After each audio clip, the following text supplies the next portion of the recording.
everybody, welcome back to Painting Big. This is Anne, and today we're going to talk about color theory for miniatures. This is going to be the start of a new small series that I'm going to do on kind of learning color theory. A lot of us come to this hobby and we don't have a color background, we don't have an art background.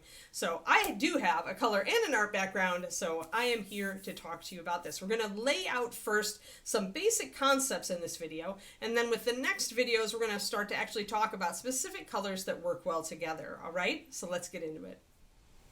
All right, here we are. So our first rule, general rule, and let's actually open with a note on rules. I say this all the time on stream. I'm going to say it on my YouTube and my Patreon all the time as well. Any rule I give you, you're going to find a miniature painter out there breaking it. And they're going to be breaking it in a way that makes their models look great. Absolutely, that is a thing. However, the old saying of, to break a rule, you need to actually learn the rule first, that's true. You can get lucky otherwise, but chances are you won't. So I am here to lay out some general rules and guidelines that will hopefully keep you out of trouble as you learn this stuff. And what I'm talking about in this video will directly feed into the next videos as we start talking about specific colors that look good together. All right, so let's talk about Ms. Mouse. Ms. Mouse first. She is a great example of our first rule, which is 2 to 3 strong colors on a model. Start with 2 to 3 strong colors. You can use a 4th color if it's as an accent color. Accent colors are really small and repeated colors. We'll actually show you an example of that in a little bit. Ms. Mouse here is technically a 2-color model. So what we've got here, if you look at her fur, blonde, right? She's got a golden fur, and she's got yellow lantern, and she's got gold NMM. So all of these things count as a yellow.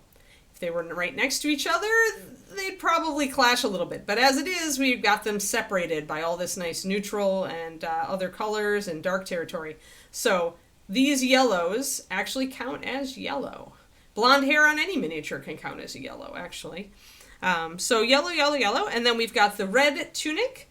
And the pink here for her ears and nose was actually mixed with, by adding a little bit of this red into a skin color. So the red and pink count as red. And this is true when you're thinking about colors, and we will talk about this in the next video as far as what counts as what. But I've got another example here for you, kind of using that same kind of thinking, right? So here's Elf. And he's both an example of accent colors, and he's also an example of 2 different colors counting as kind of the same thing on a model. So this dark green and this pale green, you could say that he is a dark green, pale green, gold with some reddish purple model, or you could just say he's a green, gold, purple model. So you see the purple, how it's just little touches here and little touches on the scabbard. That's an accent color. It's small, it's repeated around the figure in little places. Back here it's on the banner up at the top. It's also on the fletchings, and it's on the center part of the bow here, the grip. So that is an accent color, is repeated small areas across the model. So here we have, one could argue, if you want to count the greens as separate, it's a 3-color scheme with an accent color. If you count the greens as the same thing, then it's a 2-color scheme with an accent color. So the green, or the dark green, light green, the gold, I would say, is more prevalent than the red purple. So I would probably call the gold a main color, which is technically a yellow. And then these little red purple accents. So the third model we want to look at is Ms. Karindra here. We're going to actually cover up our brazier and just talk about her as if she's a figure without all this fancy basing. And she is pretty much an orange-blue color scheme. So her skin tone is very coppery, her hair is a reddish orange, and even her gold fixtures on the hilt of her sword, around the handle of the shield, and some of her buckles, I chose a metallic that was more orangey and less yellow. So we've got an orange and a blue color scheme. Everything else on this model is neutrals, and it still looks good. As far as accent colors, at this point, the flame comes in. It is a bright yellow, but it also has orange tones to it. So that's an example of a 2-color scheme that still results in a really good looking model. And you might be saying, well, what about the rest of everything on that model? Well, that's all neutrals, and we're going to talk about those in just a second. So, but remember, this is about 2 to 3 strong colors. So for me, that's going to mean red, orange, yellow, green, blue, purple, and all the stages in between. All right, so first rule was 2 to 3 strong colors on the model. You can choose an accent if you keep it small. Now our next rule, when possible, try to alternate between light, mid, dark when you're putting colors on the model, when you're moving across the model. And what this is going to do is a lot of us, when we start this hobby and we don't have a really good grasp on shading and highlighting, we tend to use a lot of things that are all in the same value. And value is like light to dark. It's a relative measure of where a model is on the light to dark scale. So if you can choose colors that alternate, you're going to naturally have things show up better on the model. So this hat is going to be a dark. We've got kind of a mid-dark with the hair, and that helps the face stand out. Kind of a mid-light on the purple, which stands out against the hair. And then we've got this off-white. So even though we've still got kind of a mid-light here, we've got a real light here. Then down here on the belt, we're going dark with the leather so that these details show up, and then there's light again. Where you see this break down is like the hair to the hat, right? Both darks, and you really can't see a transition, right? The only reason you can see these are different is that you chose very different colors for them. And here also, the skin to the off-white tends to be very similar. So these two do tend to blend into each other, and you can see that on the hands. So when possible, I do try to alternate as much as I can to dark, and even making the kitty's paws light helps to kind of separate it out from the pumpkin. And the fur is dark, then the light, and then the pumpkin. So here we're trying to separate, we've got our dark, our light, our dark, our mid-light, our dark, our mid. See that across there? And that helps all these stand out. So we can see that also on the elf. I chose white hair because I wanted something that would contrast. So the white hair next to the mid of the skin tone and the dark of the green. They got white, they've got darkish mid, then we've got light. We've got, dark, we've got mid, we've got light, we've got white, we've got dark. So this all shows up, all that nice scabbarded hilt. The dark of the shield back here makes this arm, this light colored hand, stand out so that we see those details, right? The only thing that really fades in are the boots when it comes down to the basing, but having the boots fade out isn't a big deal, right? You don't want people to stare at your boots most of the time anyway, so I'm not so worried about that one. Let's get us, go back to Ms. Mouse for another example. So we've got a mid-light color up here all across her face. And here you can also see how this can be problematic if you get colors that are all the same value. Her ear is big enough to stand out, but the little nose is the same value as the fur, and it's really fading in. You have a hard time seeing it, right? I wanted the nose to be pink, so I went with it anyway, and you always have that option. But it would have shown up a lot better if I would have gone darker with it. From the lighter fur, we go to black, a black fur collar, so that stands out very nicely, and the red is a mid. The pouches here are a bit problematic, and I probably should make them a little lighter. Because right now you can see they kind of blend into each other. It's not a great look. Then we go down to the black down here again. Out here we've got dark and then a bright with the silver, and then another mid-dark here and another light to make things stand out. And it's again light, dark, and then we've got kind of a mid-light with this gold and then a really bright silver. So you can see the different parts of the model showing up. Mermaid is another great one. This is another model I did on Pro Tips. When I chose this for the anchor, people asked why I didn't rust or verdigris it out completely, and the answer was I wanted this to be dark so that there was contrast so it could frame the model, because I knew I was going to have a lot of strong and light colors on the mermaid herself. So I wanted this dark for contrast, so dark. And then we've got kind of a mid to mid-light for the hair, a very light skin tone. Once again, you can see how you run into problems, right? Light skin tone, cream-colored shells. You can see that there's a delineation there, but these parts tend to run together. So you can see how when you don't alternate light and dark, you can get into trouble. Down here with all this, all the gold, it tends to go mid, and then we've got another light and then another mid. down to dark, and then these lighter areas show up really well because we've got a lot of shadows around them and a lot of darker colors. And then out here we've got light, and then we've got a mid-dark wood to set off our light foam, right? So again, alternate as much as you can. So yeah, when you're starting out, especially if you don't have a lot of like shading and highlighting chops, alternating darks and mids and lights can help save you and still make your models look nice, because you don't have to worry. Yeah, like you don't have to be, obviously I'm using lining here, which is a skill you need to build with brush control and paint consistency. But when you're painting a dark up against a bright, you don't need a line, because this dark is going to be enough contrast, right? You don't need the line necessarily around the hand, because that light against that dark is going to stand out. You see what I mean? So that's why that's rule number 2. When possible, try to alternate light, mid, and dark on your figures. And finally, our third rule is don't forget neutrals. Yeah, so I've got a lot of colors on her.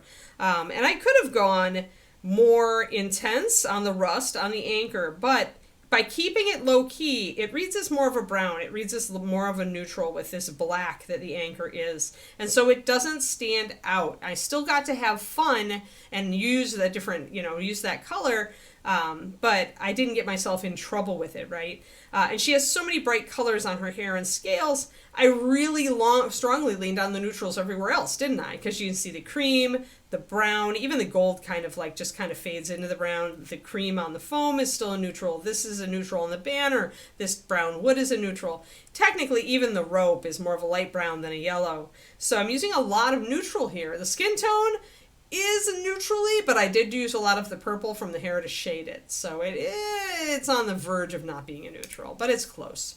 But you can see then that I'm leaning a lot on neutrals for everything except the brightness of the mermaid herself. As I mentioned earlier, Karindra is another one, right? Her colors are limited. She's got like her pale, her blue-gray, her oranges, but everything else, that dark brown, definitely neutral. The black here, neutral. Black is the pants here, so that this all stands out. Neutral boots, neutral everything else. This is another good light-dark alternation mini, by the way. You can see it where the straps are dark, the metal is mid, this is light, this is a mid-light. Black pants, meaning that both the cloth and the armor show up. But I'm leaning heavily on neutrals for this figure because I wanted it to just have a very strong color identity. I didn't want to load a bunch of different colors onto it. And the last one I really relied on neutrals is Ms. Witch here, because when you start using odd colors like the violet there, this is technically a purple-orange mini, by the way. The brown here and her hair are both highlighted with the same orange, if that's on the pumpkin. But yeah, so my cream here and my browns here, the basing, it's all very neutral. Even my leather here, although it's highlighted with a bit of a bluish tone, the leather and the kitty, they're nonetheless mostly black, and they read mostly as black. So I'm leaning strongly into the neutrals, even if I did toss a little bit of a curveball in there with a bit of the bluish highlights. All right, so let's talk about troubleshooting. And I want to talk about how bright and muted colors can clash. So this is a common problem that I see on models when people are like, something's not working. If you put a really, really bright, saturated, poppy paint job next to a color that is really grayed out. And muting actually just means that the color is like further from true, but and it's also called desaturated. So instead of the really bright blue, you've got the gray blue, right? But when you put these next to each other, they really don't look like they belong well together, do they? They just kind of don't look great. And that's because really, really bright saturated colors and grayed out colors kind of fight.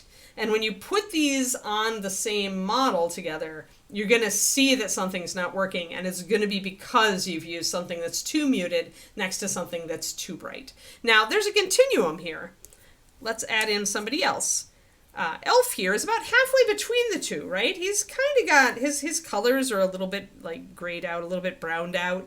They're not super, super bright, but they also aren't nearly as grayed out as this lady, right? So when you put him next to the mermaid, now they're not fighting as much, right? They still don't look necessarily like they belong in the same diorama.